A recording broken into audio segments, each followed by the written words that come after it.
time payday sale bulan lepas, saya terjumpa this countertop storage rack dekat Shopee. Shopee bagi delivery voucher dan seller pula bagi RM50 voucher juga. So last saya beli 2 dapat harga dalam RM110 sahaja inclusive of shipping. Material rak ni semua besi, cuma part depan ni plastik. The best feature about this rak ialah the pivot slide door. Bila perlu access this part kerap, boleh tinggal pintu ni terbuka dan out of the way. Assembly rak ni senang sahaja, jom start. Unbox dulu semua parts dan susun elok-elok. Saya ambil one side piece dan satu rak dan boleh secure pakai the bolts provided. Now boleh pasang side piece satu lagi. Boleh nampak dekat this piece ada cala sikit. Dari 2 rak yang saya beli, satu in perfect condition tapi yang ini cala. Tapi sebab saya akan letak kedua-dua rak ni next to each other, this side covered je nanti. Lepas tu saya pasang the adjustable feet pula.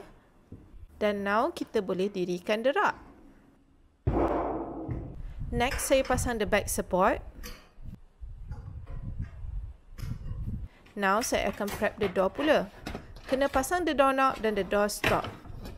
First masukkan the bolt dekat lubang sedia ada dekat the door. Lepas tu insert the door stop. Dan last sekali screw in the doorknob sampai ketat. Dekat tepi pintu ni dah ada built-in spring hardware.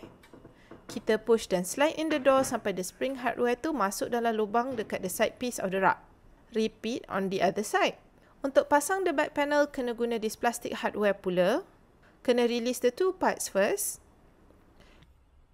Lepas tu position the back piece. Pastikan semua lubang-lubang dia line up.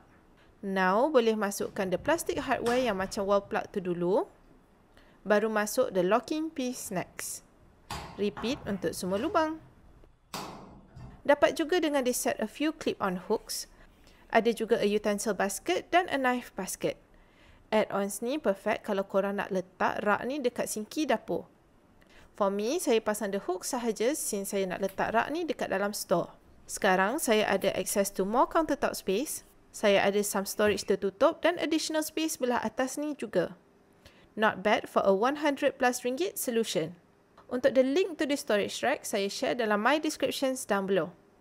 That's all from me today. Thanks for watching everyone. Till next time.